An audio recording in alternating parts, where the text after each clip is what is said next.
हरिः ओम् आपादमौलिपर्यन्तं गुरूणामाकृतिं स्मरेत् तेन विघ्नाः प्रणश्यन्ति सिद्ध्यन्ति च मनोरथाः। श्रीगुरुभ्यो नमः। परमगुरुभ्यो नमः। श्रीमदानन्दतीर्थभगवत्पादाचार्यगुरुभ्यो नमः। मन्मनोभीष्टवरदं सर्वाभीष्टफलप्रदं पुरन्दरगुरुं वन्दे दासशिष्टं दयानिधिं विद्याविनयसम्पन्नान् शान्तादिगुणब्रह्मितान् सशास्त्रप्रवचनासक्तान् निलमलार्यान् गुरून् भजे। पृथ्वीमण्डलमध्यस्याः पूर्णबोधमतानुगाः वैष्णवाः विष्णुहृदयाः तान् नमस्ये गुरुमम। हरिः ओम् ಶ್ರೀಶಾಪಾಹಿ ಹರಿಃ ಓಂ. ಅನಂತಕೋಟಿ ಬ್ರಹ್ಮಾಂಡ ಎಂಬುದು ಶ್ರೀ ಪುರಂದರದಾಸರು ರಚಿಸಿದ ಮಹಾನ್ ಗ್ರಂಥ ರೂಪಕ ಗಜ್ಜರೂಪವಾಗಿದೆ. 180 ಗಜ್ಜೆಗಳು ಮಹಾಪ್ರಮೇಯ ಕಡೆ. 81ನೇ ಗಜ್ಜ ಪುರಾಣ ಪುರುಷೋತ್ತಮ ಎಂಬುದನ್ನು ತಿಳಿದೆವು. 82ರಿಂದ 92 ಗಜ್ಜೆಗಳು 10 ಗಜ್ಜೆಗಳು ವರದರ ಚಿಂತನೆಯಾಗಿದೆ. ಅಕ್ರೂರ ವರದ, ಅಂಬರೀಷ ವರದ, ನಾರದ ವರದ, ಪ್ರಹ್ಲಾದ ವರದ, ಗಜೇಂದ್ರ ವರದ, ಮುಚುಕುಂದ ವರದ, ಧ್ರುವ ವರದ, ವಿಭೀಷಣ ವರದ, ಪುಂಡರೀಕ ವರದ, ಪರಾಶರ ವರದ ಎಂಬುದಕ್ಕಾಗಿ 10 ಜನ ವರದರನ್ನು ಶ್ರೀ ಪುರಂದರದಾಸರು ನಮಗೆ ಪರಿಚಯ ಮಾಡಿಸ್ತಾ ಇದ್ದಾರೆ. 10 ಜನ ವರದರು ಅಂದರೆ ಭಗವಂತನ ಅನುಗ್ರಹಕ್ಕೆ ಪಾತ್ರರಾದವರು. ಪಾತ್ರರಾಗುವುದು ಅಂದರೆ ಏನರ್ಥ ಅಂದರೆ ಆ ಜೀವರ ಸಾಧನೆ ಮಾಡಿಕೊಂಡು ಭಗವಂತನನ್ನು ಸಂತೋಷಪಡಿಸಿದವರು ಎಂದರ್ಥ. ಸಂತೋಷಪಡಿಸುವುದಕ್ಕೆ ಮೊಟ್ಟ ಮೊದಲಿಗೆ ಜೀವ ತನ್ನನ್ನು ಹೇಗೆ ತಿಳಿದುಕೊಳ್ಳಬೇಕು ಎಂಬುದನ್ನು ವಿವರಿಸುವ ಪ್ರಮೇಯ ಜೀವ ಪ್ರಕರಣ ಎಂಬತಕ್ಕಂಥದ್ದು ಶಾಸ್ತ್ರದಲ್ಲಿ ಅತ್ಯವಶ್ಯಕವಾಗಿ ತಿಳಿದಿದೆ. ನಮ್ಮನ್ನು ನಾವು ತಿಳಿದುಕೊಳ್ಳೋಕ್ಕೆ ಸಾಧ್ಯವಿಲ್ಲ, ನಮ್ಮನ್ನು ಶಾಸ್ತ್ರವೇ ತಿಳಿಸ್ತಾ ಇದೆ. ಆದ್ದರಿಂದ ಸದಾ ಗಮೇಕ ವಿಜ್ಞೇಯಂ ಸಮಚೇತ ಕ್ಷರಾಕ್ಷರಂ ಎಂದು ಭಗವಂತನನ್ನು ತಿಳಿಬೇಕಾದರೆ ಮೊಟ್ಟ ಮೊದಲು ನಮ್ಮನ್ನು ನಾವು ತಿಳಿಯಬೇಕಲ್ಲ, ಅದಕ್ಕೂ ಬೇಕಾಗಿರುವುದು ಶಾಸ್ತ್ರವೇ. ಅದು ಜೀವ ಪ್ರಕರಣ ಎಂಬ ಪ್ರಕರಣದಲ್ಲಿ ನಾವು ಚೆನ್ನಾಗಿ ತಿಳಿದುಕೊಳ್ಳಬಹುದು. ಇಲ್ಲಿಯ ತನಕ ಜೀವ ಮತ್ತು ಭಗವಂತ, ಬಿಂಬ ಪ್ರತಿಬಿಂಬ ಎಂಬುದನ್ನು ತಿಳಿದವು. ಜೀವ ಅವನ ಸ್ವರೂಪವೇ ಉಪಾಧಿಯಾಗಿರುವುದರಿಂದ ಉಪಾಧಿ ನಿತ್ಯ, ಜೀವ ನಿತ್ಯ, ಭಗವಂತನೂ ನಿತ್ಯ ಎಂಬುದು ಗೀತಾ ಭಾಷ್ಯ ಗೀತಾ ತಾತ್ಪರ್ಯದಿಂದ ತಿಳಿದುಕೊಂಡೆವು.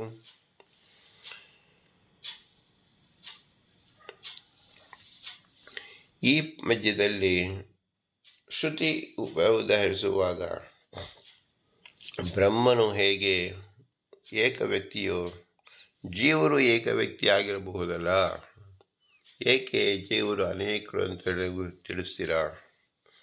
ಬಿಂಬ ಎಂಬತಕ್ಕಂಥದ್ದು ಏಕ ವ್ಯಕ್ತಿಯನ್ನು ನೀವು ಹೇಳುವಾಗ ಪ್ರತಿಬಿಂಬ ಎಷ್ಟು ಕಾಣುತ್ತೀವಿ ನಾವು ದರ್ಪಣದಲ್ಲಿ? ಒಂದೇ ದರ್ಪಣ, ಒಂದೇ ಪ್ರತಿಬಿಂಬ ನೋಡುತ್ತೇವೆ. ಆದರೆ ಒಂದೇ ಬಿಂಬವಿದ್ದು ಅನಂತ ಪ್ರತಿಬಿಂಬಗಳು ಹೇಗೆ ಕಾಣ್ತಾ ಇದೆ ಒಂದೇ ಬಿಂಬಕ್ಕೆ? ಅಂದರೆ ನಾವು ಒಂದು ಸುತ್ತಲೂ ದರ್ಪಣವನ್ನು ಇಟ್ಟುಬಿಟ್ಟರೆ ಒಂದೇ ಬಿಂಬ ಅನಂತ ಪ್ರತಿಬಿಂಬಗಳ ಕಾಣುತ್ತೆ. ಆ ಅನಂತ ಪ್ರತಿಬಿಂಬಗಳನ್ನು ನಾವು ದರ್ಪಣದಲ್ಲಿ ನೋಡುವಾಗ ನಮಗೆ ತಿಳಿದಿದೆ, ಕನ್ನಡಿ ಮೂಲಕ ದರ್ಪಣ ಇರುವುದರಿಂದ ಅನಂತವಾಗಿ ಕಾಣ್ತಾ ಇದೆ. ವಸ್ತುತಃ ಬಿಂಬ ಒಂದೇ ಆದ್ದರಿಂದ ಪ್ರತಿಬಿಂಬವೂ ಒಂದೇ. ಆ ಒಂದೇ ಪ್ರತಿಬಿಂಬ ಎಲ್ಲರಲ್ಲೂ ಪ್ರತಿಫಲಿತವಾಗಿದೆ. ಆದ್ದರಿಂದ ನಮಗೆ ಸಂಶಯ ಏನು ಬರುತ್ತೆ? ಬಿಂಬ ಒಂದು, ಪ್ರತಿಬಿಂಬವೂ ಒಂದು ಅಂತ ಹೇಳುವಾಗ ಶ್ರುತಿ ನಮಗೆ ಸಮಾಧಾನ ಕೊಡ್ತಾ ಇದೆ. ರೂಪೇ ರೂಪೇ ಪ್ರತಿರೂಪೋ ಬಭೂವ ಇತಿ ಶ್ರುತಿ ಸ್ಮೃತಿ ಸಿದ್ಧ. ಅನಂತ ರೂಪಗಳು ಜೀವರು, ಆದ್ದರಿಂದ ಅನಂತ ಪ್ರತಿಬಿಂಬವಿದೆ. ಬಿಂಬನಾದವನು ಏಕ ಏವ ಎಂಬುದನ್ನು ಶ್ರುತಿ ತಿಳಿಸುತ್ತಾ ಇದೆ.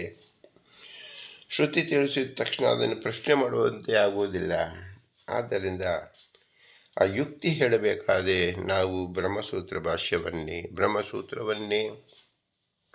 ಅವಲಂಬಿಸಬೇಕು.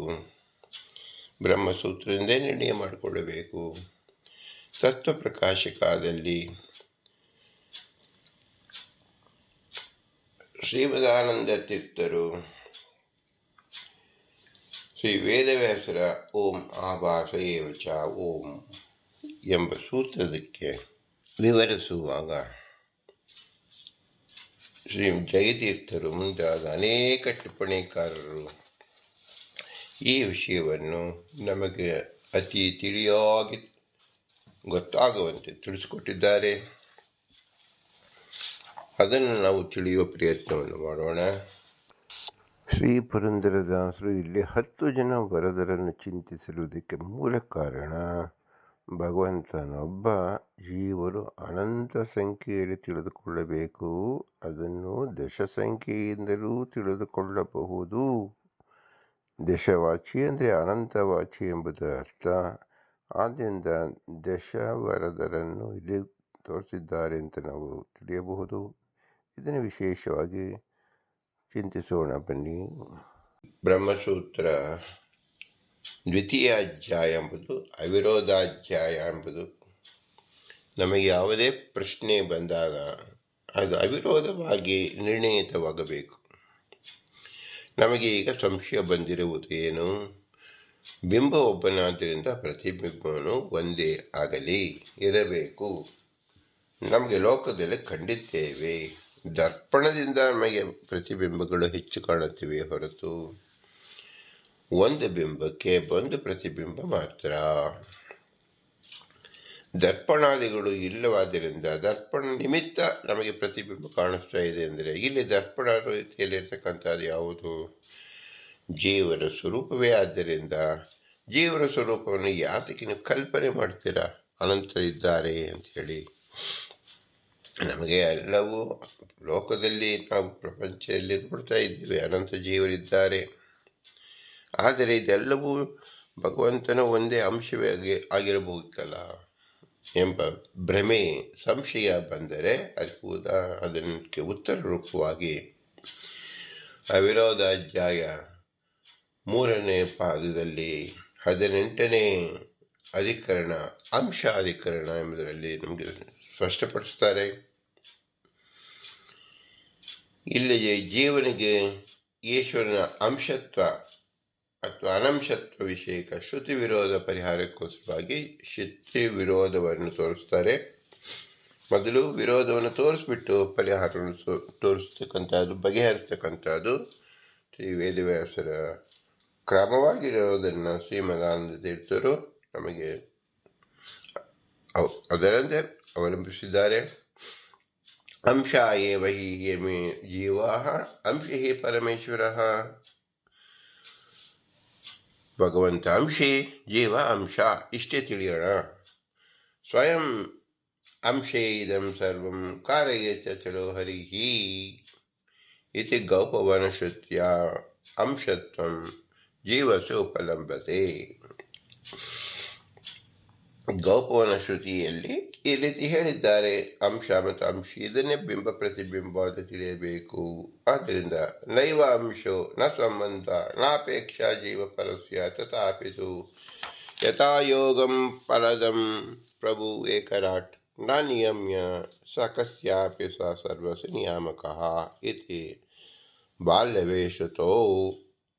ಬಾಲ್ಯವೇ ಶ್ರುತಿಯಲ್ಲಿ ಇದರಂತೆ ಜೀವನು ಒಬ್ಬನೇ, ಭಗವಂತನು ಒಬ್ಬನೇ ಎಂಬ ಸಂಶಯ ಬರುವಂತೆ ಹೇಳಿದೆಯಲ್ಲ ಅಂತ ಹೇಳಿದಾಗ, ಈ ಪ್ರಮಿತವಾದ ಜೀವರು ಪಿತೃ ಪುತ್ರಾದಿ ಸಂಬಂಧಗಳಿಂದ ಶ್ರೀಹರಿಯನ್ನು ಉಪಜೀವಿಸಿಕೊಂಡು ಶ್ರೀಹರಿಗೆ ಅಂಶಭೂತರೇ ಆಗಿದ್ದಾರೆ.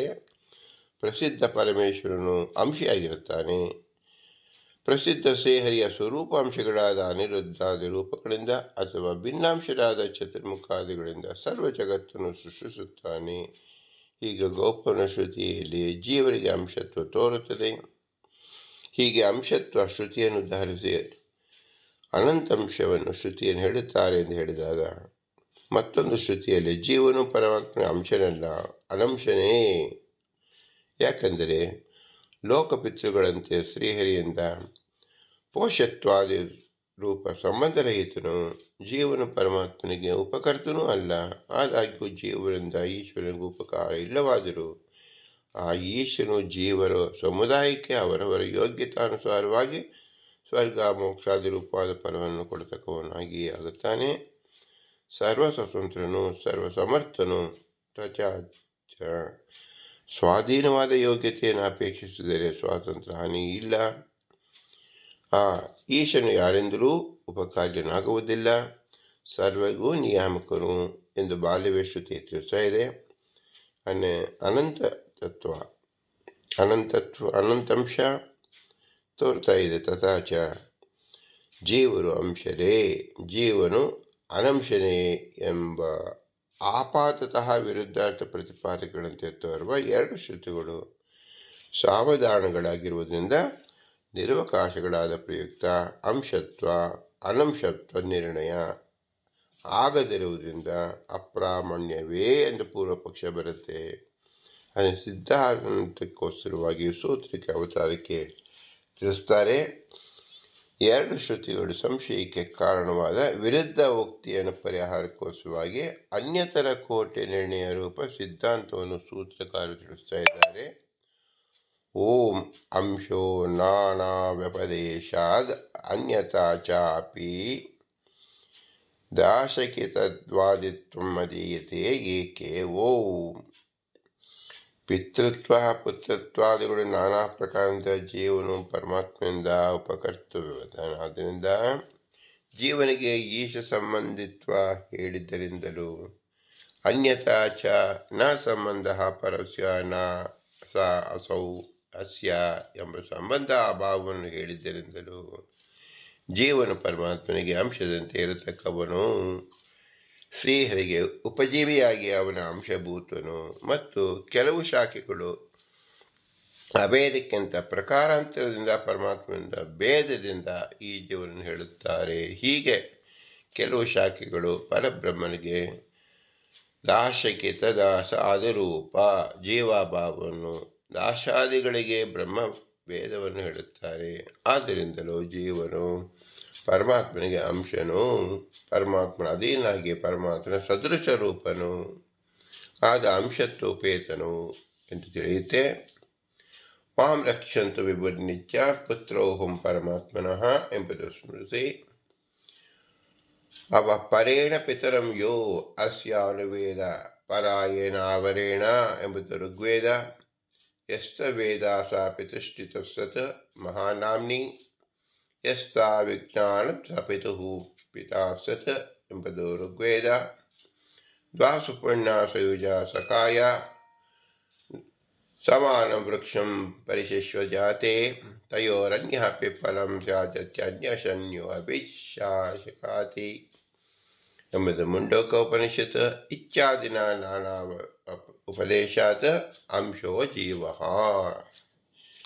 ಇದೆಲ್ಲವೂ ಸಹ ಜೀವರ ಅಂಶರು ಎಂಬತಕ್ಕಂಥ ತೋರಿಸ್ತಾ ಇದೆ. ಶ್ರೀಹರಿ ನಿತ್ಯದಲ್ಲಿಯೂ ನಾನು ರಕ್ಷಿಸಲಿ, ನಾನು ಪರಮಾತ್ಮನ ಮಗನು ಎಂಬುದು ಒಂದು. ಪರಮಾತ್ಮನ ದಶೆಯಿಂದ ಅಧಮನಾದ ಯಾವ ಜೀವನು ತನಗೆ ಜಗತ್ತಿನಿಗೆ ತಂದೆಯಾದ ಶ್ರೀಹರಿಯನ್ನು ಯಥಾರ್ಥವಾಗಿ ತಿಳಿಯುತ್ತಾನೋ ಈ ಪರಮಾತ್ಮನು ಅವನು ವಿನ ಈ ಅವರನಾದ ಜೀವನಿಂದ ಉತ್ಪನ್ನನು ಎಂದು ಹೇಳಲ್ಪಡುತ್ತಾನೆ. ತ್ರೀಣಿ ಪದಾನಿ ಹಿತ ಗುಹಾಸು ಯಸ್ವೇದ ಯಾವ ಶ್ರೀಹರಿ ನಾರಾಯಣ ವಾಸುದೇವ ವೈಕುಂಠ ಅಂಕಿ ರೂಪಗಳು ಶ್ವೇತ ದ್ವೀಪಾದಿಗಳಲ್ಲಿ ಹಿತವಾಗಿದೆಯೋ ಆ ಬ್ರಹ್ಮನನ್ನು ಯಾವಾತನು ತಿಳಿಯುತ್ತಾನೋ ಆತನು ಜಗಜ್ಜನಕನಾದ ಶ್ರೀಹರಿಗೆ ವ್ಯಂಜಕನಾದ್ದರಿಂದ ಪಿತನು. ಅದನ್ನು ಸ್ತ್ರೀಯ ಸತೀಸ್ತಃ ಉಮೇ ಪುಂಸಾಹು ಪಶ್ಯ ದಕ್ಷಿಣಾನ್ವಿಚೇತದಂತಹ ಕವಿರಿಹಿ ಪುತ್ರ ಸರಿಮೇ ನಚಿಕೇತಃ ಯಸ್ಸಾಹ ಯಾವ ಭಗವನ್ಮೂರ್ತಿಗಳಿಂದ ನನ್ನಿಂದ ಉಪಾಸ್ಯಗಳು ಶ್ರೀಲಿಂಗ ಶಬ್ದವಾಚ್ಯಗಳು ನಿರ್ದೋಷಗಳು ಆ ಭಗವನ್ಮೂರ್ತಿಗಳನ್ನು ಪರಮಕೃಷ್ಣನಾಗಿ ಹೇಳುತ್ತಾರೆ. ಯಾವಾತನು ಅವುಗಳನ್ನು ನೋಡುತ್ತಾನೋ ಅವನೇ ಚಕ್ಷುಸುಳ್ಳವನು, ಯಾವನು ತಿಳಿಯುವುದಿಲ್ಲವೋ ಅವನು ಅಂಧನು. ಸರ್ವಜ್ಞಾದ ಶ್ರೀಹರಿಪುತ್ರನ ವಿರಂಚನೆ ಚೆನ್ನಾಗಿ ತಿಳಿಯುತ್ತಾನೆ. ಯಾವನು ಅವನನ್ನು ತಿಳಿಯುತ್ತಾನೋ ಅವನು ಶ್ರೀಹರಿಗೆ ಅಭಿವಂಚಕನಾದ್ದರಿಂದ ಪಿತನು ಆದನು. ದ್ವಾಸುಪರ್ಣ ಇತ್ಯಾದಿ ವಾಕ್ಯದಿಂದ ಪುತ್ರತ್ವ ಪಿತೃತ್ವಾದಿ ನಾನಾ ಪ್ರಕಾರದ ಜೀವನಿಗೆ ಈಶ ಸಂಬಂಧಿತ್ವ ಹೇಳಿದ್ರಿಂದ ಜೀವನು ಪರಮಾತ್ಮನ ಅಂಶನು. ಇಲ್ಲಿ ವಿಶೇಷ ಅಂಶ ಏನು ತಿಳಿಯಬೇಕು? ಉಪಜೀವಕತ್ವನಾದ ಭಗವದ್ದೇಶ ಶ್ರೀಹರಿಯಿಂದ ನ್ಯೂನತೆಯಿಂದ ಶ್ರೀಹರಿಯ ಸದೃಶತ್ವ ಎಂದು ಅಂಶತ್ವ ಅಂತ ಎರಡು ವಿಧ. ನಾನವಪದೇಶಾತ್ ಅಂಶೋ ಜೀವ ಎನ್ನಲ್ಲಿ ಶ್ರುತಿಯಲ್ಲಿ ಹೇಳ್ತಾರೆ. ತಥಾ ಚ ಪಾರಾಶರ್ಯಾಣ ಶ್ರುತಿ ಅಂಶೋ ಹಿ ಏಷ ಪರಸ್ಯ ಯೋ ಅಯಂ ಪುಮಾನ್ ಉತ್ಪದ್ಯತೆ ಚ ಮ್ರಿಯತೆ ಚ ನಾನಾ ಹಿ ಏನಂ ವ್ಯಪದಿಶ್ಯಂತೆ ಪಿತೆ ಪುತ್ರೇತಿ ಭ್ರಾತೇತಿ ಸಖೇತಿ ಚ. ಉತ್ಪತ್ತಿನಾಶ ಉಳ್ಳವನೆಂದು ಪ್ರಸಿದ್ಧನಾದ ಪುರುಷನಾದ ಪರಮಾತ್ಮನ ಅಂಶನು. ಯಾಕೆಂದರೆ ಈ ಜೀವನನು ಪರಮಾತ್ಮನಿಗೆ ಪಿತರೆಂದು ಪುತ್ರರೆಂದು ಭ್ರಾತರೆಂದು ಸಖಿಯೆಂದು ನಾನಾ ಪ್ರಕಾರವಾಗಿ ವೇದ ಹೇಳ್ತಾ ಇದೆ. ಹೀಗೆ ಪರಾಶರ್ಯಾಣ ಶ್ರುತಿ ಜೀವನಿಗೆ ಪರಮಾತ್ಮನ ಅಂಶತ್ವವನ್ನು ಪ್ರತಿಪಾದಿಸುತ್ತದೆ. ಈ ಹೇತುವಂತಿನಿಂದ ಅಂಶತ್ವವನ್ನು ಹೇಗೆ ಸಮರ್ಥಿಸಬೇಕೆಂದರೆ ಶ್ರೀಮದಾನಂದ ತೋರಿಸ್ಕೊಡ್ತಾ ಇದ್ದಾರೆ. ಅನ್ಯ ಪರೋ ಅನ್ಯ ಜೀವ ನಾಸೌ ಅಸ್ಯ ಕುತಶ್ಚನ ನಾಯಂ ಕಶ್ಚಾಪಿ ಕಶ್ಚನ ಅನ್ಯತಾ ಚ ಕಾಷಾಯಣ ಶ್ರುತಿ. ಈ ಪರಮಾತ್ಮ ಜೀವನಿಗೆ ಸಂಬಂಧಿಯು ಯಾವ ಪ್ರಕಾರದಿಂದಲೂ ಅಲ್ಲ. ಈ ಜೀವನ ಕೂಡ ಪರಮಾತ್ಮನಿಗೆ ಪಿತ್ರಾದ ಅನುಬಂಧಿಗಳಲ್ಲಿ ಯಾರೂ ಇಲ್ಲ. ಅನ್ಯತಾ ಚ ಜೀವನನ್ನು ಪರಮಾತ್ಮನಿಂದ ಭಿನ್ನನನ್ನಾಗಿಯೇ ಕಾಷಾಯಣ ಶ್ರುತಿ ಹೇಳ್ತಾ ಇದೆ. ಅಭೇದ ವ್ಯಪದೇಶವನ್ನು ತೋರಿಸ್ತಾರೆ. ಬ್ರಹ್ಮಾದಶ ಬ್ರಹ್ಮಕಿತವಾ ಬ್ರಹ್ಮೇಯೇಮಿ ದಶ ವೈತ್ಯೇವನ ಅಪಿ ಏಕೆ ಅಧೀಯತೆ. ಮತ್ಸ್ಯಗ್ರಾಹಿಗಳಾದ ಕೈವರ್ತರು ಬ್ರಹ್ಮನೇ, ವಂಚಕರು ಬ್ರಹ್ಮನೇ ಎಂದು ಕೈವರ್ತ ಮೊದಲಾದ ನೀಚ ಜೀವರು ಕೂಡ ಬ್ರಹ್ಮಭೂತರೇ, ಉತ್ತಮ ಜೀವರು ಬ್ರಹ್ಮಭೂತರು ಎಂದು ಸುತರಾಂ ಸಿದ್ಧವಾಗುತ್ತದೆ ಎನ್ನುವ ಅಭಿಪ್ರಾಯದಿಂದ ಸರ್ವ ಜೀವರನ್ನು ಕೂಡ ಕೆಲವು ಶಾಖೆಗಳು ಬ್ರಹ್ಮನಿಂದ ಅಭಿನ್ನರಾಗಿ ಹೇಳುತ್ತಾರೆ. ತಥಾಚ ಎರಡು ಶ್ರುತಿಗಳಿಂದ ಹೇಳಲ್ಪಡುತ್ತದೆ. ಭೇದ ಅಭೇದ ಪರಸ್ಪರ ವಿರುದ್ಧ ಆಗಿರೋದ್ರಿಂದ ಅದು ಅನ್ಯತಾ ಉತ್ಪತ್ತಿ ಜೀವನು ಈಶಿಂದ ಭಿನ್ನೆಂದು ಅಂಗೀಕರಿಸಿಕೊಂಡು ಅಭೇದ ಸ್ಥಾನದಲ್ಲಿ ಅಂಶತ್ವವನ್ನು ಹೇಳಬೇಕು. ಭೇದ ಅಭೇದ ಉಕ್ತ ಅನ್ಯತಾ ಉತ್ಪತ್ತಿಯಿಂದ ಜೀವ ಅಂಶನು ಎನ್ನುವುದಲ್ಲಿ ಶ್ರುತಿಯನ್ನು ಹೇಳುತ್ತಾರೆ. ತಥಾಚ ಅಗ್ನಿವೇಶ ಶ್ರುತಿ ಅಂಶೋ ಹಿ ಏಷ ಪರಸ್ಯ ಭಿನ್ನಂ ಹಿ ಏನಂ ಅಧೀಯಂ ರೇ ಭಿನ್ನಂ ಹಿ ಏನಂ ಅಧೀಯರೇ ಇತಿ. ಜೀವನು ಪರಮಾತ್ಮನ ಅಂಶನು. ತಥಾಚ ಈ ಜೀವನು ಹರಿಗಿಂತ ಭಿನ್ನನಾಗಿಯೂ ಅಭಿನ್ನಾಗಿಯೂ ಕೆಲವು ಶಾಖೆಗಳಿರುತ್ತಾರೆ. ಸಮಸ್ತ ಶ್ರುತಾರ್ಥದಲ್ಲಿ ಸ್ಮೃತಿಯನ್ನು ತಿಳಿಸ್ತಾ ಇದ್ದಾರೆ. ವರಾಹ ಪುರಾಣದಲ್ಲಿ ಪುತ್ರ ಭ್ರಾತೃ ಸಖಿತ್ವೇನ ಸ್ವಾಮಿತ್ವೇನ ಇತೋ ಹರಿಗೆ ಬಹುಧಾ ಗೀಯತೆ ವೇದೈ ಜೀವೋ ಅಶಸ್ತಸ್ಯತೇನ ತು ಯತೋ ಭೇದೇನ ತಸ್ಯಾಯಂ ಅಭೇದೇನ ಚ ಗೀಯತೆ ಅತಸ್ಯಾಂಶಮುದ್ದಿಷ್ಟಂ ಭೇದಾಭೇದೋ ಚ ಮುಖ್ಯತಃ. ಯಾವ ಕಾರಣದ ಶ್ರೀಹರಿ ಜೀವನಿಗೆ ಪುತ್ರನೆಂದು ಭ್ರಾತರೆಂದು ಸಖಿಯೆಂದು ಸ್ವಾಮಿಯೆಂದು ಬಹುಧಾ ವೇದಗಳೆಂದು ಹೇಳಲ್ಪಡುತ್ತದೋ ಆದ ಕಾರಣ ಜೀವನು ಶ್ರೀಹರಿಗೆ ಅಂಶನಾಗಿದ್ದಾನೆ. ಯಾವ ಕಾರಣದ ಜೀವನು ಶ್ರೀಹರಿಯಿಂದ ಭೇದದಿಂದಲೂ ಅಂದರೆ ಭಿನ್ನವಾಗಿ ಅಭೇದದಿಂದಲೂ ಅಂದರೆ ಅಭಿನ್ನವಾಗಿಯೂ ಪ್ರತಿಪಾದಿಸಿಕೊಳ್ಳಲ್ಪಡುತ್ತಾನೋ ಆದ ಕಾರಣ ಜೀವನಿಗೆ ಅಂಶತ್ವ ಹೇಳಲ್ಪಟ್ಟಿದೆ. ಮುಖ್ಯವಾಗಿ ಇದು ವಿರೋಧ ಇರೋದ್ರಿಂದ ಭೇದ ಅಭೇದವೂ ಅಲ್ಲ. ಅದರಿಂದ ಮುಖ್ಯವಾಗಿ ಭೇದವೆಂದರೆ ಘಟಪಟಂತೆ ಸಂಬಂಧ ಶೂನ್ಯವಾದ ಭೇದ. ಅಭೇದ ಅಂದರೆ ಸ್ವರೂಪತಃ ಭೇದ, ಅಂಥವುಗಳಲ್ಲ. ಶ್ರುತಿಯಿಂದ ಈ ಅರ್ಥವನ್ನು ಸಾಧಿಸತಕ್ಕ ಸೂತ್ರವನ್ನು ಉಪನ್ಯಾಸ ಮಾಡಿ ಶ್ರುತಿಯನ್ನು ಉದಾಹರಿಸುತ್ತಾರೆ. ಓಂ ಮಂತ್ರವರ್ಣಾತ್ ಓಂ ಪಾದೋಸ್ಯ ವಿಶ್ವಭೂತಾನಿ ಎಂಬುದು ಋಗ್ವೇದ ಮಂತ್ರ. ಎಲ್ಲ ಜೀವರು ಪರಮಾತ್ಮನ ಅಂಶಭೂತರು ಎನ್ನುವ ಪುರುಷ ಸೂಕ್ತದಲ್ಲಿ ಮಂತ್ರವರ್ಣದಿಂದಲೂ ಹಿಂದಿನ ಯುಕ್ತಿಯಿಂದ ಮಾತ್ರವಲ್ಲ ಜೀವನು ಪರಮಾತ್ಮನ ಅಂಶನು. ಸ್ಮೃತಿಯಿಂದಲೂ ಜೀವನಿಗೆ ಪರಮಾತ್ಮನ ಅಂಶತ್ವವನ್ನು ಸಾಧಿಸತಕ್ಕ ಸೂತ್ರ ತಿಳಿಸ್ತಾರೆ. ಓಂ ಅಪಿಸ್ಮರ್ಯತೆ ಓಂ ಮಮೇವ ಅಂಶ ಜೀವಲೋಕೆ ಜೀವಭೂತಂ ಸನಾತನಃ ಎಂಬುದು ಗೀತಾ 15ನೇ ಅಧ್ಯಾಯದಲ್ಲಿ 7ನೇ ಶ್ಲೋಕದಲ್ಲಿ ತಿಳಿಸಲ್ಪಟ್ಟಿದೆ. ಜೀವ ಶರೀರದಲ್ಲಿರತಕ್ಕಂಥ ನಿತ್ಯವಾದ ಜೀವಾಕ್ಯವಾದ ಬ್ರಹ್ಮಾದಿ ಚೇತನ ರಾಶಿಯು ನನ್ನ ಅಂಶವೇ, ನನ್ನ ಅಧೀನವಾಗಿ ಇದ್ದು ನನ್ನ ಸದೃಶ ಅಭಿನ್ನಾಂಶವಲ್ಲ, ಅನಂಶವೂ ಅಲ್ಲ ಎಂದು ಜೀವನಿಗೆ ಪರಮಾತ್ಮನ ಅಂಶತ್ವ ಶ್ರುತಿಯಲ್ಲಿ ಮಾತ್ರ ಹೇಳಲ್ಪಟ್ಟಿದ್ದಲ್ಲ, ಸ್ಮೃತಿಯಿಂದಲೂ ಹೇಳಲ್ಪಟ್ಟಿದೆ ಎಂದಾಗ ಜೀವನಿಗೆ ಈಶ್ವರ ಅಂಶತ್ವ ಯುಕ್ತವಲ್ಲ. ಹಾಗಿದ್ದರೆ ಅಂಶತ್ವವು ಸಮಾನವಾದ ಪ್ರಯುಕ್ತ ಮತ್ಸ್ಯಾದಿ ಭಗವದ್ರೂಪಗಳ ಸಾಮ್ಯ ಬರಬೇಕಾಗುವುದು. ಅನಂಶತ್ವ ಶ್ರುತಿ ವಿರೋಧ ಇದೆ ಎನ್ನುವ ಶಂಕೆಯಲ್ಲಿ ಪರಿಹರಿಸ ಮಾಡೋಕ್ಕೋಸ್ಕರವಾಗಿ ಸೂತ್ರವನ್ನು ಹೇಳ್ತಾ ಇದ್ದಾರೆ.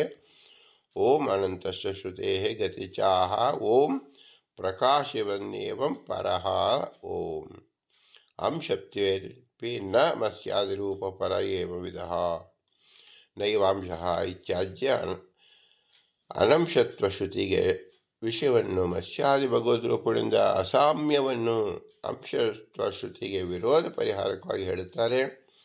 ಜೀವರಿಗೂ ಮತ್ಸ್ಯಾದಿ ಭಗವದ್ರೂಪಗಳಿಗೂ ಅಂಶತ್ವವಿದ್ದರೂ ಮತ್ಸ್ಯಾದಿ ರೂಪಿಗಳಾದ ಪರಮಾತ್ಮನು ಜೀವನಿಂದ ಸರ್ವಥಾ ಸದೃಶನಲ್ಲ, ಜೀವನಂತೆ ಭಿನ್ನಾಂಶವಲ್ಲ. ಹಾಗಾದರೆ ಏನು ಅನ್ನೋದರೆ ಸ್ವರೂಪಾಂಶನು. ಅಂದರೆ ಮತ್ಸ್ಯಾದಿ ಭಗವದ್ರೂಪಗಳು ಸ್ವರೂಪಾಂಶಗಳು, ಜೀವರು ಭಿನ್ನಾಂಶರು. ಹೇಗೆಂದರೆ ಪ್ರಕಾಶಾದಿವತ್ ತೇಜಸ್ಸು ಮೊದಲಾದಗಳ ಅಂಶಗಳೇ ಆದ ಕಾಲಾಗ್ನಿ ಕಜ್ಜೋತಾದಿಗಳಿಗೆ ಭಿನ್ನತ್ವ ವೈಷಮ್ಯ ಇದ್ದಂತೆ ತಿಳಿಯಬೇಕು. ಜೀವರಿಗೂ ಮತ್ಸ್ಯಾದಿಗಳಿಗೂ ಅಂಶತ್ವವಿದ್ದರೆ ಜೀವರಲ್ಲಿ ಭೇದವೇ ಮತ್ಸ್ಯಾದಿಗಳ ಅಭೇದವೇ ಎನ್ನುವ ವೈಷಮ್ಯ ಹೇಗೆ ಕೊಡುತ್ತೆ ಅಂದರೆ ಯಥಾ ತೇಜೋ ಅಂಶಸ್ಯೇವ ಕಾಲಾಗ್ನೇ ಕಜ್ಜೋತಸ್ಯ ಚ ಏಕ ಪ್ರಕಾರತ ಯಥಾ ಜಲಾಂಶಾಮೃತ ಸಮುದ್ರಸ್ಯ ಮೂತ್ರಾದಿಶ್ಯ ಯಥಾ ಪೃಥಿವ್ಯಂಶಸ್ಯ ಮೇರೋ ವಿಷ್ಟಾದಿಶ್ಯ. ಅಗ್ನ್ಯಂಶವಾದ ಕಾಲಾಗ್ನಿ ಕಜ್ಜೋತ ಅಂದರೆ ಮಿಂಚು ಹುಡುಕು ಅಂಶತ್ವ ಇದ್ದರೂ ಎರಡಕ್ಕೂ ಭಿನ್ನಾಂಶತ್ವ ಅಥವಾ ಅಭಿನ್ನಾಂಶ ರೂಪವಾದ ಏಕಪ್ರಕಾರತ್ವ ಅಲ್ಲ. ಮತ್ತು ಪ್ರಳಯ ಕಾಲಾಗ್ನಿಗೆ ಅಭಿನ್ನಾಂಶ, ಕಜ್ಜೋತಕ್ಕೆ ಭಿನ್ನಾಂಶತ್ವೇ, ಹೀಗೆ ಬೇರೆ ಬೇರೆ ಪ್ರಕಾರಗಳಾಗಿದೆ. ಹೀಗೆ ಬ್ರಹ್ಮಾಂಡದಿಂದ ಬಾಹ್ಯವಾದ ಉದಕದ ಅಂಶಭೂತವಾದ ಶುದ್ಧೋದಕ ಸಮುದ್ರಕ್ಕೂ ಮೂತ್ರಾದಿಗಳಿಗೂ ಏಕಪ್ರಕಾರತ್ವ ಇಲ್ಲ. ಅಮೃತ ಸಮುದ್ರಕ್ಕೆ ಅಭಿನ್ನಾಂಶತ್ವವು, ಮೂತ್ರಾದಿಗಳಿಗೆ ಭಿನ್ನಾಂಶತ್ವವು ಹೇಗೆ ಪೃಥ್ವಿ ಅಂಶಭೂತವಾದ ಮೇರು ಪರ್ವತಕ್ಕೂ ವಿಷ್ಠಾದಿಗಳಿಗೂ ಏಕಪ್ರಕಾರತ್ವ ಅಲ್ಲವೋ, ಅಂದರೆ ಮೇರು ಪರ್ವತಕ್ಕೆ ಪೃಥ್ವಿಯಿಂದ ಅಭಿನ್ನಾಂಶ, ವಿಷ್ಠಾದಿಗಳಿಗೆ ಭಿನ್ನಾಂಶ. ಹಾಗೆ ಪ್ರಕೃತದಲ್ಲಿಯೂ ಭೇದಾಭೇದಗಳು ಉಪಪನ್ನವಾಗುತ್ತದೆ. ತಥಾಚ ಅಭಿನ್ನಾಂಶಾಸ್ತು ಮತ್ಯಾಜ್ಯಾಹ ತೇಜಸ ಕಾಲವನ್ನಿವತು ಜೀವಾಭಿನ್ನಾಂಶ ತತ್ರ ತೇಜ ಪ್ರತಿಬಿಂಬವತು ಎಂಬ ತತ್ವ ಪ್ರದೀಪದಲ್ಲಿ ತಿಳಿಸಿರುವುದು. ತೇಜಸ್ಸು ಮೊದಲುಗೊಂಡು ಭೂತ ಕಾರ್ಯಗಳಾದ ಕಾಲಾಗ್ನಿ ಕಜ್ಜೋತಾದಿಗಳು ಎರಡಕ್ಕೂ ಕಾರಣಗಳಿಂದ ಕೂಡಿಕೊಂಡು ಭಿನ್ನಾಭಿನ್ನತ್ವ ಸಮಾನ ರೂಪವಾದದಿಂದ ಕಾಲಾಗ್ನಿಗಳಿಗೆ ಅಭೇದವು, ಕಜ್ಜೋತಾದಿಗಳಿಗೆ ಭೇದ ಹೀಗೆ ಕೊಡುತ್ತೆ. ಹೇಗೆ ಅಂದರೆ ಅಭಿಮಾನ ದೇವತಾಪೇಕ್ಷಾ ಏತತ್ ತೇಜೋ ಜಲ ಪೃಥ್ವಿಗಳಿಗೆ ಅಭಿಮಾನಿಗಳಾದ ಸೂರ್ಯ ವರುಣ ಜಲಾದೇವಿಗಳಿಗೆ, ಕಾಲಾಗ್ನಿ ಅಮೃತ ಸಮುದ್ರ ಮೇರುಗಳಿಗೆ ಅಭಿಮಾನಿಗಳಾದ ಅವರ ಅಂಶಭೂತರಾದ ಸೂರ್ಯಾದಿಗಳಿಗೆ ಅಭೇದ ಇದ್ದ ಪ್ರಯುಕ್ತ, ಮತ್ತು ಕಜ್ಜೋತ ಮೂತ್ರ ವಿಷ್ಯಾದ ಅಭಿಮಾನಿಗಳಾದ ಅಪಭ್ರಷ್ಟ ದೇವತೆಗಳಿಗಾದರೂ ತೇಜ ಜಲ ಪೃಥ್ವಿ ಅಭಿಮಾನಿ ದೇವತೆಗಳಿಂದ ಭೇದ ಇದ್ದ ಪ್ರಯುಕ್ತ ಅದನ್ನು ಅಪೇಕ್ಷಿಸಿ ಅದನ್ನು ದೃಷ್ಟಾಂತೀಕರಿಸಿದ್ದು ಜಡವನ್ನು ವಿವಕ್ಷಿಸಿ ಅಲ್ಲ. ಅಂದರೆ ಚೇತನ ವೀಕ್ಷಿಸಿ ನಾವು ತಿಳಿಯಬೇಕು ಹೊರತು ಜಡದ ವಿವಕ್ಷತೆಯಲ್ಲ ಅಲ್ಲ. ಹಾಗಾದರೆ ದೃಷ್ಟಾಂತ ಮಾತ್ರ ನಿರ್ಣಾಯಕವಾಗದೇ ಇರುವುದರಿಂದ ಅಲ್ಲಿ ಹಾಗೆ ಇದ್ದರು ಜೀವರಿಗೂ ಮತ್ಸ್ಯಾದಿಗಳು ಸ್ವರೂಪಂಶತ್ವ ಭೇದ ಯಾಕೆ ಆಗಬಾರದು ಎಂದರೆ ಸ್ಮೃತಿಗಳಿಂದ ಪರಿಹಾರ ಮಾಡ್ತಕ್ಕಂಥ ಸೂತ್ರ ತಿಳಿಸ್ತಾರೆ. ಓಂ ಸ್ಮರಂತಿ ಚ ಓಂ ಎಂಬುದು ದೃಷ್ಟಾಂತ ಮಾತ್ರದಿಂದ ಇದನ್ನು ಹೇಳುವುದಿಲ್ಲ. ಮತ್ತು ಸ್ಮೃತಿಕರ್ತಗಳಿಗೂ ಜೀವರಿಗೂ ಭಿನ್ನಾಂಶತ್ವವನ್ನು ಮತ್ಸ್ಯಾದಿಗಳಿಗೆ ಅಭಿನ್ನಾಂಶವನ್ನು ಹೇಳುತ್ತಾರೆ. ಆ ಸೂತ್ರ ಯಾವುದು ಅಂದರೆ ಏತೆ ಸ್ವಾಂಶಕಲಾ ಪುಂಸ ಕೃಷ್ಣಸ್ತು ಭಗವಾನ್ ಸ್ವಯಂ ಇಂದ್ರಾರಿ ವ್ಯಾಕರಂ ಲೋಕಂ ಹೃದಯಂತಿ ಯುಗೆ ಯುಗೆ ಸಯೇವ ಪ್ರಥಮಂ ದೇವ ಕೌಮಾರಂ ಸರ್ಗಮಾಶ್ರಿತಂ ಇತ್ಯಾದಿಗಳಿಂದ ಜನಿತಾ ವಿಷ್ಣುಶ್ರಿತಃ ನಾಮ್ನ ಕಲ್ಕಿ ಜಗತ್ಪತಿ ಎನ್ನುವ ಪರ್ಯಂತ ಹೇಳಲ್ಪಟ್ಟ ಈ ವರಾಹಾದ್ಯ ಅವತಾರಗಳು ಪರಮಪುರುಷರಾದ ಶ್ರೀನಾರಾಯಣ ಸ್ವರೂಪಾಂಶ ರೂಪಗಳೇ, ವಿಭಾಗಗಳು ಭಿನ್ನಾಂಶಗಳಲ್ಲ. ಅಂದರೆ ಈ ವರಾಹಾದಿ ಅವತಾರಗಳು ಸ್ವರೂಪಾಂಶ ರೂಪಗಳನ್ನು ಮಾತ್ರವಲ್ಲ, ಮತ್ತೆ ಸಾಕ್ಷಾತ್ ಷಡ್ಗುಣ ಸಂಪನ್ನದ ಮೂಲರೂಪಿಯಾದ ನಾರಾಯಣನಿಂದ ಅತ್ಯಂತ ಅಭಿನ್ನಗಳೇ. ಆದಿ ಸೃಷ್ಟಿಯಲ್ಲಿ ಅವತರಿಸಿದ ಈ ವರಾಹಾದ್ಯ ರೂಪಗಳೇ ದೈತ್ಯದಿಂದ ಪೀಡಿಸಲಾದ ಜನರನ್ನು ಪ್ರತಿಯುಗದಲ್ಲಿಯೂ ಪುನಃ ಅವತರಿಸಿ ರಕ್ಷಿಸುತ್ತಾರೆ ಮತ್ತು ಸುಖಪಡಿಸುತ್ತಾರೆ. ಹೀಗೆ ವರಾಹಾದ್ಯ ಅವತಾರಗಳು ಸ್ವರೂಪಾಂಶಗಳೆಂದು ಹೇಳಿ ಋಷಿಯೋ ಮನವೋ ದೇವಾಹ ಮನುಪುತ್ರ ಮಹೋಜಸಃ ಕಲಾ ಸರ್ವೇ ಹರೇರೇವ ಸಪ್ರಜಾಯ ಜತೆಯ ಸ್ಮೃತಃ ಇತ್ಯಾದಿ ಶ್ರೀಹರಿಯ ಅಂಶಭೂತರಂತೆ ಹೇಳಿದವರಿಗೆ ಭಿನ್ನಾಂಶತ್ವವನ್ನು ಹೇಳುತ್ತಾರೆ. ಅತಃ ಪರಂ ಯದವ್ಯಕ್ತೋ ವ್ಯೂಢ ಗುಣಬ್ರಹ್ಮಿತಂ ಅದೃಷ್ಟ ಶ್ರುತವಸ್ತುತ್ವತ್ ಸಜೀವಾಯ ಪುನರ್ಭವ.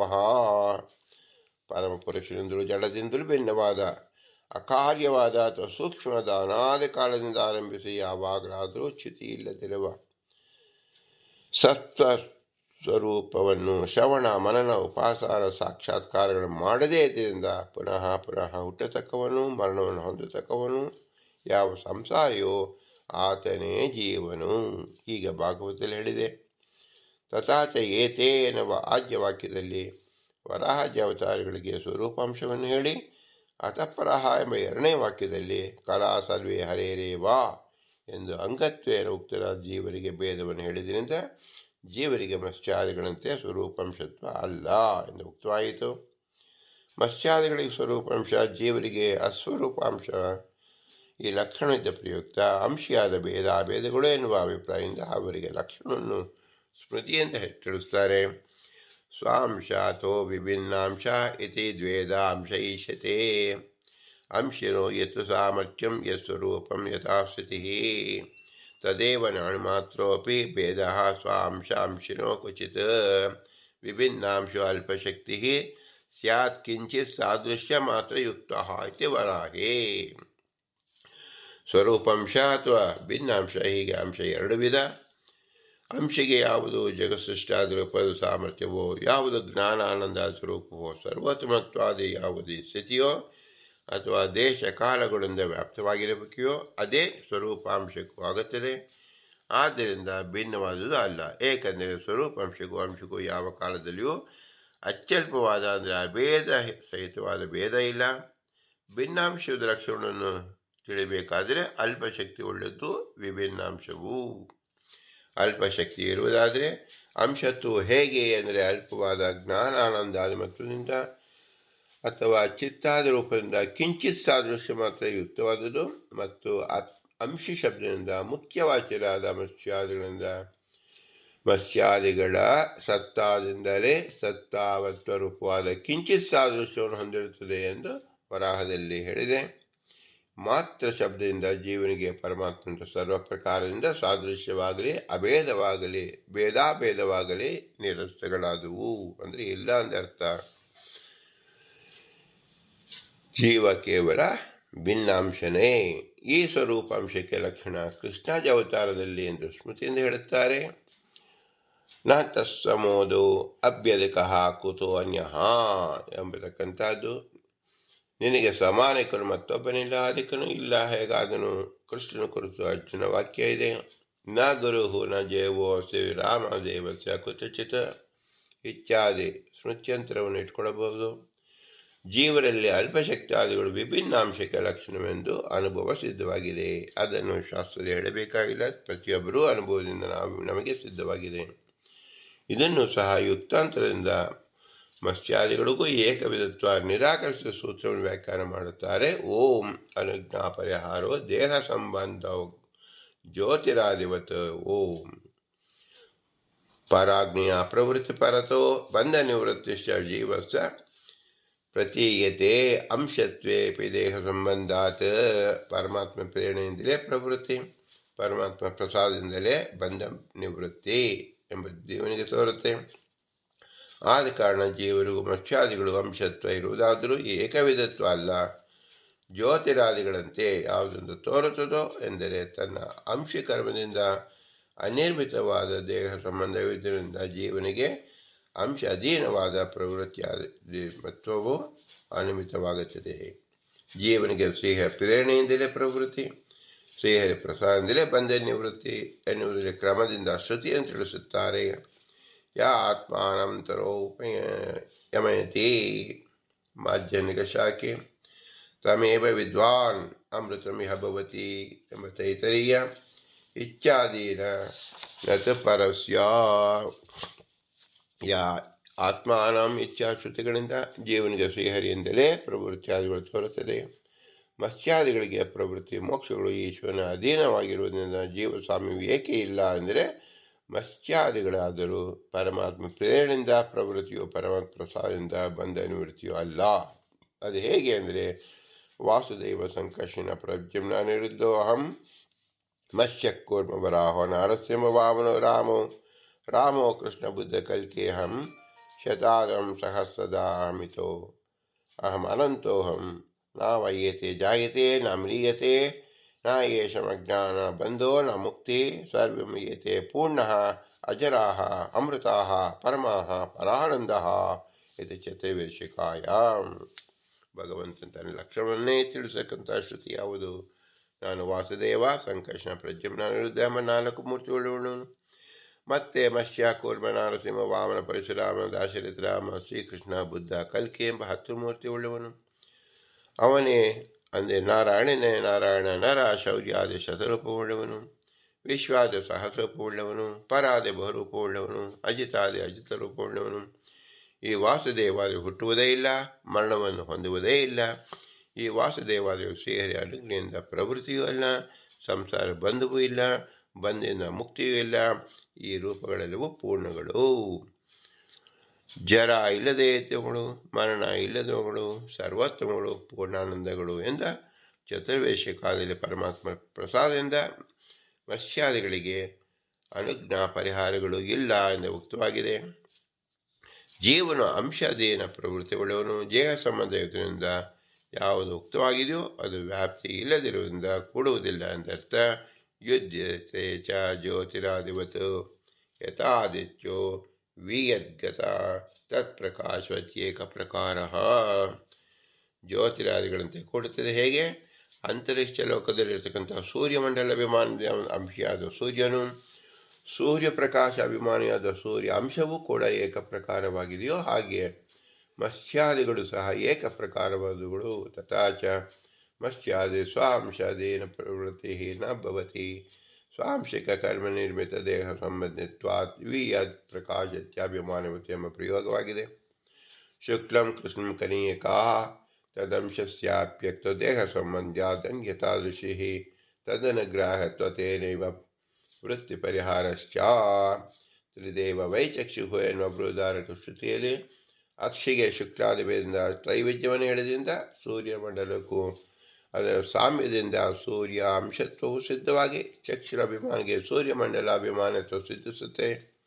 ಅಂತೂ ಈ ಶ್ರುತಿಯ ಬಲದಿಂದ ಸೂರ್ಯಮಂಡಲಾಭಿಮಾನದ ಅಂಶಭೂತವಾದಾಗ್ಯೂ ಅಕ್ಷಿಗೆ ಅಮುಖ್ಯವಾಗಿ ಅಭಿಮಾನಿಯಾದ ಅಪಭ್ರಷ್ಟ ದೇವತೆಗಳಿಗೆ ದೇಹ ಸಂಬಂಧದಿಂದ ಅಂದರೆ ದೇಹದ ದೋಷದಿಂದ ಸಂಬದ್ಧವಾದ ಪ್ರಯುಕ್ತ ಅಂಶಿಯಾದ ಸೂರ್ಯನ ಶಕ್ತಿಗೆ ಸದೃಶವಾದ ಶಕ್ತಿ ಇಲ್ಲ. ಮತ್ತೆ ತದ ಅಧೀನ ಪ್ರವೃತ್ತಿಯು ಅದರಿಂದಲೇ ಆವರಣವಾದ ತಮಸ್ಸಿಗೆ ಪರಿಹಾರವಾಗುತ್ತದೆ. ಹಾಗೆ ಜೀವರಿಗೂ ದೇಹ ಸಂಬಂಧದಿಂದ ಮತ್ಸ್ಯಾದಿಗಳಂತೆ ಶಕ್ತಿಯಲ್ಲ. ಈಶ್ವರ ಅನುಗ್ರಾಹ್ಯತ್ವ ಈಶ್ವರನಿಂದಲೇ ಬಂಧ ನಿವೃತ್ತಿ ಆಗುವುದೆಂದ ಅರ್ಥ. ಸೂತ್ರದಲ್ಲಿದ್ದ ಆದ ಶಬ್ದದಿಂದ ಗೃಹೀತವಾದ ದೃಷ್ಟಾಂತವನ್ನು ದುರಿಸುತ್ತಾರೆ. ಯಥಾ ಬಾಹ್ಯಾಮೃತ ಜಲಸಾಮ್ಯ ಜಲಸ್ಯ ಚ ಏಕಸ್ಯ ತದಂಶಸ್ಯಾಪಿ ತೇಷಣ ತದನುಗ್ರಾಹಕತ್ವಂ ತೇನೈವ ವಿರೋಧಿ ನಿವೃತ್ತಿಶ್ಚ. ಹೇಗೆ ಬ್ರಹ್ಮಾಂಡದಿಂದ ಬಾಹ್ಯವಾದ ಶುದ್ಧ ಜಲಾಭಿಮಾನಿಯಾದ ಅಂಶಿಯಾದ ವರ್ಣನಿಗೂ ವರ್ಣನ ಅಂಶಭೂತವಾದ ಬ್ರಹ್ಮಾಂಡದ ಒಳಗೆ ಶುದ್ಧೋದಕವಾದ 7ನೇ ಸಮುದ್ರಾಭಿಮಾನಿಗೂ ಏಕಪ್ರಕಾರತ್ವವು ಏಕವಿಧವಾದ ಶಕ್ತಿಯಿಂದ ಯುಕ್ತತ್ವ ಇದೆಯೋ ಅಂದರೆ ಅನುಜ್ಞಾದಿರಾಹಿತ್ಯವಿದೆಯೋ ಬಾಹ್ಯ ಜಲಾಭಿಮಾನಿಗಳಾದ ವರ್ಣನ ಭಿನ್ನಾಂಶಭೂತವಾದ ಶ್ಲೇಷ್ಮ ಕಫ ಅಭಿಮಾನಿಯಾದ ಅಪಭ್ರಷ್ಟ ದೇವತೆಗಳಿಗೆ ಈ ವರ್ಣನಿಂದಲೇ ಅನುಗ್ರಾಹಿತ್ಯವಿದೆಯೋ ಆತನಿಂದಲೇ ಕಫ ವಿರೋಧಿಯಾದ ಪಿತ್ತ ಧಾತುಗಳಿಗೆ ನಿವೃತ್ತಿಯೂ ಆಗುತ್ತದೋ ಕಫವು ಪಿತ್ತಧಾತಿಗೆ ವಿರೋಧಿ, ಪಿತ್ತವು ಕಫಕ್ಕೆ ವಿರೋಧಿ. ಹಾಗೆಯೇ ಜೀವನದಲ್ಲಿಯೂ ಸಹ ತಥಾಚ. ಅಪಭ್ರಷ್ಟ ದೇವತೆಗಳಲ್ಲಿ ದೇಹ ಸಂಬಂಧ ಇದ್ದರಿಂದ ಅಂಶಾಧೀನ ಪ್ರವೃತ್ತಿಯಾದಿಗಳು ಇದ್ದುದರಿಂದ ಅದರಂತೆಯೇ ಜೀವನಲ್ಲಿಯೂ ಪರಮಾತ್ಮನ ಅನುಜ್ಞೆಯಿಂದಲೇ ಪ್ರವೃತ್ತಾದಿಗಳು ಸಾಧಿಸುವುದು ಎಂಬ ಯುಕ್ತವಾಗುತ್ತದೆ. ಮತ್ಸ್ಯಾದಿಗಳಿಗೆ ಅಂಶಾಧೀನ ಪ್ರವೃತ್ತಿಯಾದಿಗಳು ಇಲ್ಲವೆಂದು ಹೇಳಿದ್ದು ಅಯುಕ್ತ. ಅವುಗಳು ದೇಹ ಸಂಬಂಧ ಇದೆ ಎಂದರೆ ಮೋಕ್ಷ ಧರ್ಮ ತಿಳಿಸುತ್ತಾರೆ. ಯಚ್ಕಂತೆ ದೇಹಲೋಕೇಸ್ಮಿನ್ ದೇಹಬಂಧ ವಿಷಾಂಪತೆ ಸರ್ವಂ ಪಂಚಾಭಿರಾವಿಷ್ಟಂ ಭೂತೈ ಈಶ್ವರಬುದ್ಧಿತೈ. ಈಶ್ವರೋ ಹಿ ಮಹದ್ಭೂತಂ ಪ್ರಭುನಾರಾಯಣೋ ವಿರಾಟ್ ಭೂತಾತ್ ಅಂತರಾತ್ಮ ವಿಜ್ಞೇಯೋ ಸಗುಣೋ ನಿರ್ಗುಣೋಪಿ ಚ ಭೂತಪ್ರಳಯ ವ್ಯಕ್ತಂ ಶುಶ್ರೂಷಂ ನೃಪಸತ್ತಮ.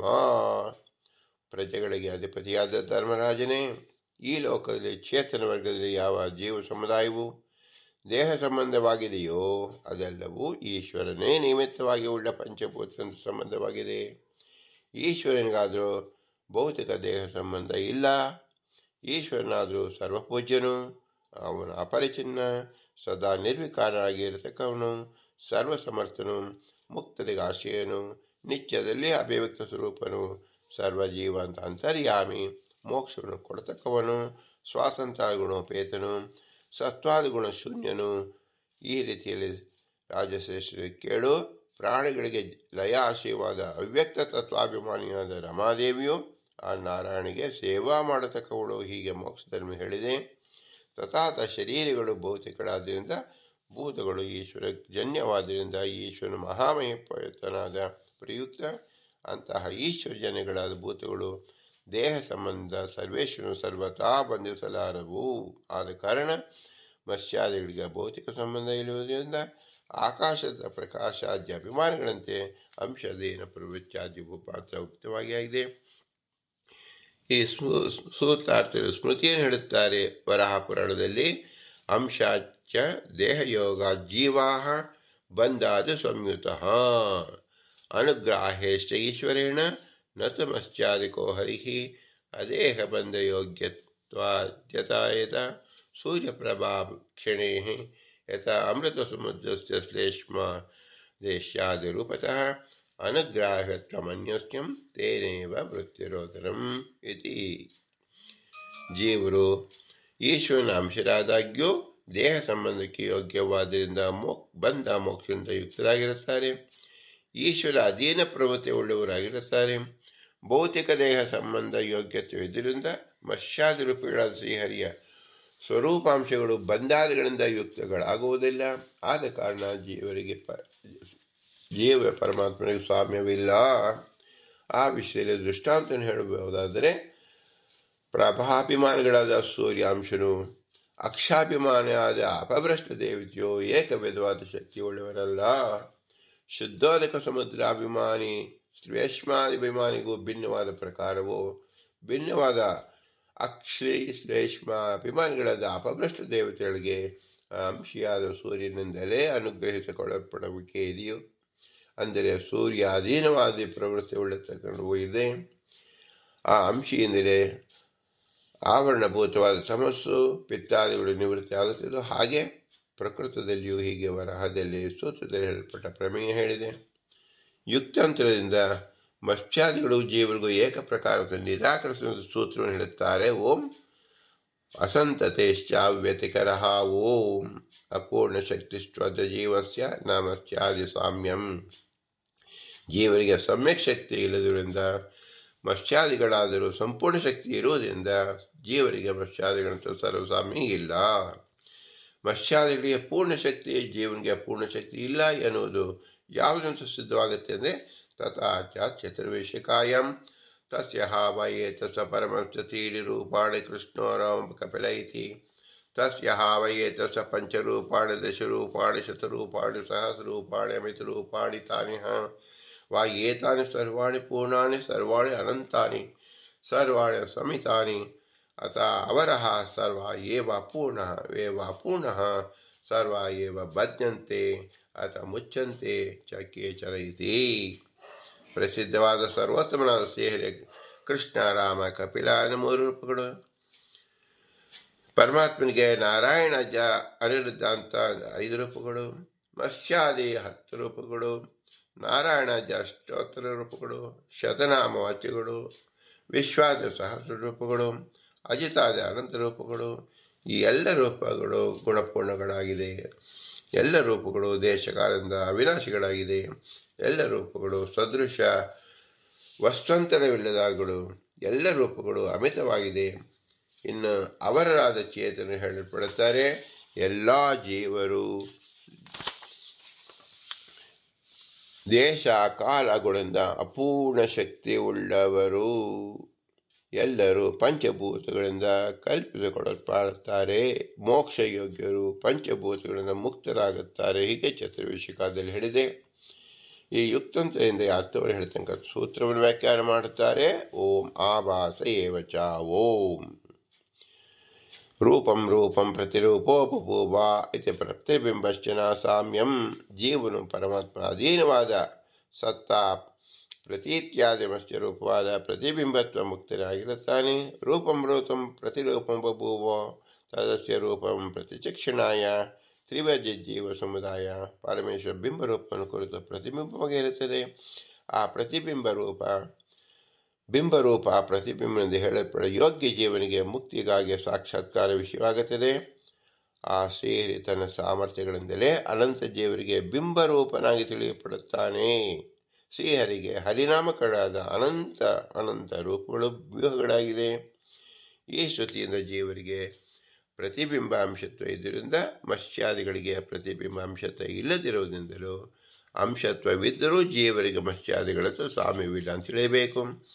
ಈ ಸೂತ್ರಾರ್ಥ ಸ್ಮೃತಿಯನ್ನು ಹೇಳುತ್ತಾರೆ. ವರಾಹದಲ್ಲಿ ಹೇಳುತ್ತಾರೆ. ದ್ವಿರೂಪಾಂಶಕೋ ಕಸ್ಯ ಪರಮಸ್ಯ ಹರೇ ವಿಭೋಹೋ ಪ್ರತಿಬಿಂಬಾಂಶಕಶ್ಚ ಸ್ವರೂಪಾಂಶಕ ಏವಚ ಪ್ರತಿಬಿಂಬಾಂಶಕ ಜೀವಾ ಪ್ರಾದುರ್ಭಾವ ಪರೇ ಸ್ಮೃತಃ ಪ್ರತಿಬಿಂಬೇಶ ಅಲ್ಪಸಾಮ್ಯಂ ಸ್ವರೂಪೇಣ ಇತರಣಿತು. ಸರ್ವೋತ್ತಮನಾದ ವಿಭುವಾದ ಸೇರಿ ಪ್ರತಿಬಿಂಬಾಂಶಕ ಸ್ವರೂಪಾಂಶಕ ಅಂತ 2 ಅಂಶಗಳು.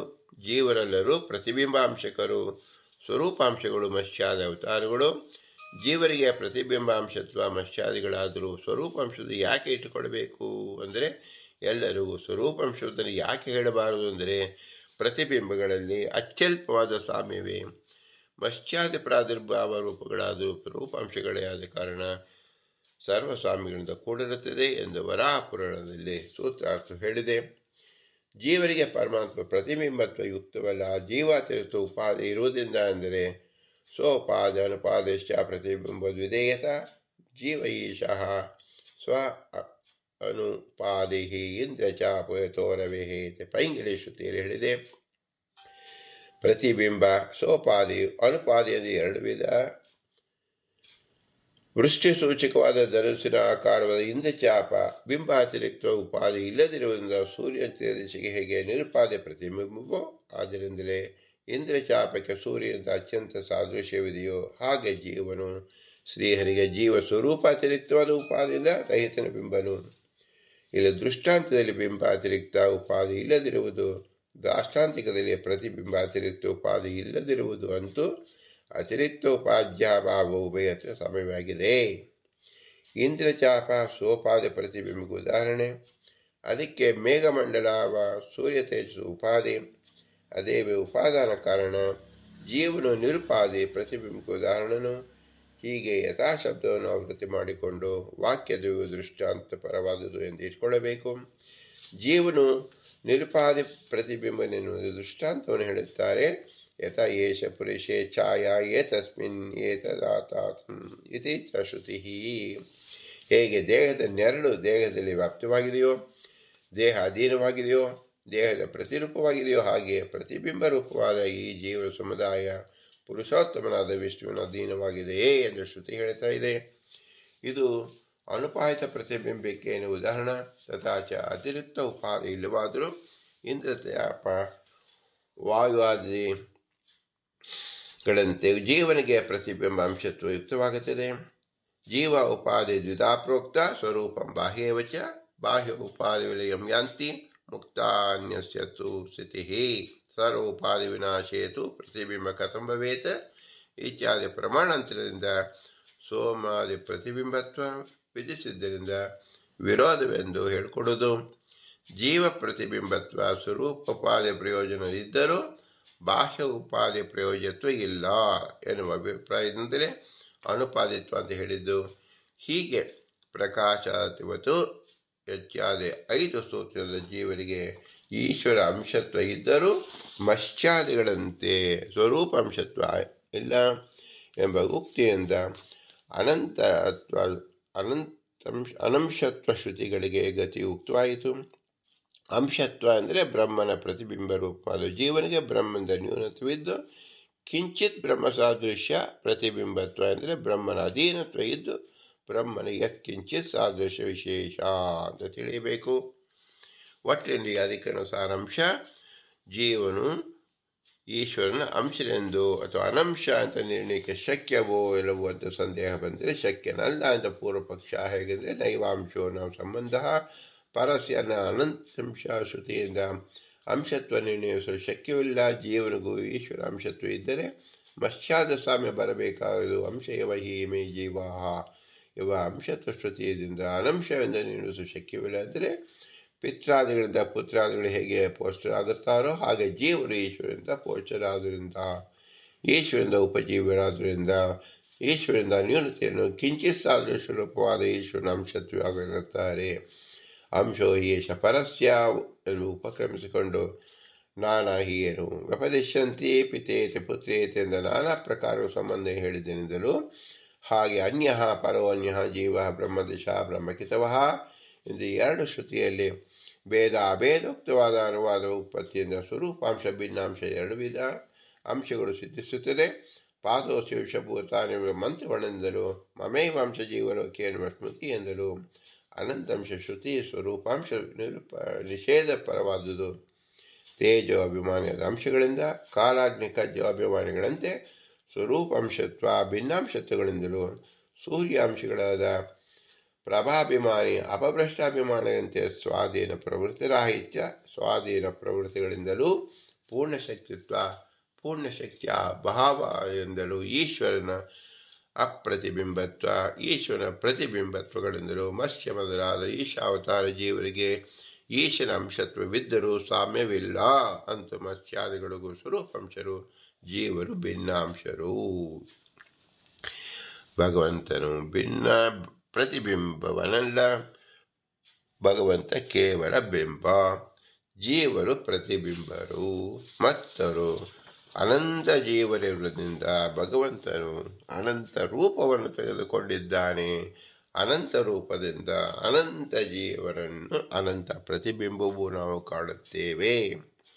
ಇದರಿಂದ ನಾವು ತಿಳಿಯಪಡಬೇಕಾದ ಏನು? ಈಶನು ಏಕನಾದರೂ ಅನಂತನಾಗಿದ್ದಾನೆ, ಅನಂತ ರೂಪವನ್ನು ಹೊಂದಿದ್ದಾನೆ. ಆ ಅನಂತ ರೂಪವನ್ನು ಯಾಕೆ ಹೊಂದಿದ್ದಾನೆಂದರೆ ಅನಂತ ಜೀವರಿರುವುದರಿಂದ ಅನಂತ ಬಿಂಬರಾಗಿದ್ದಾನೆ ಎಂದರ್ಥ. ಭಗವಂತನ ಅನಂತತ್ವಕ್ಕೆ ಸಾಮ್ಯವಿದೆ, ಐಕ್ಯವಿದೆ. ಜೀವರ ಅನಂತತ್ವಕ್ಕೆ ಭಿನ್ನವಿದೆ. ಪ್ರತಿಯೊಬ್ಬರೂ ಭಿನ್ನ ಭಿನ್ನವಾಗಿದ್ದಾರೆ. ಇದನ್ನು ನಾವು ತಿಳಿಯಬೇಕು. ಯಾಕಂದರೆ ಉಪಾಧಿ ನಿಮಿತ್ತ ಅವರ ಸ್ವರೂಪ ಶರೀರವೇ ಉಪಾಧಿಯದು ಭಿನ್ನವಾಗಿರುವುದರಿಂದ ಬಿಂಬ ಏಕನಾದರೂ ಅನೇಕ ಪ್ರತಿಬಿಂಬರು ನಾವು ಕಾಣುತ್ತಿದ್ದೇವೆ. ಇದೇ ಮಧ್ಯಮತಿಲಿರ್ತಕ್ಕಂಥ ಹರಿಪರತರಹ ಭಿನ್ನ ಜೀವಗಣ ಹರೇರನುಚರ ಎಂಬತಕ್ಕಂಥ ಸಿದ್ಧವಾಗುತ್ತದೆ.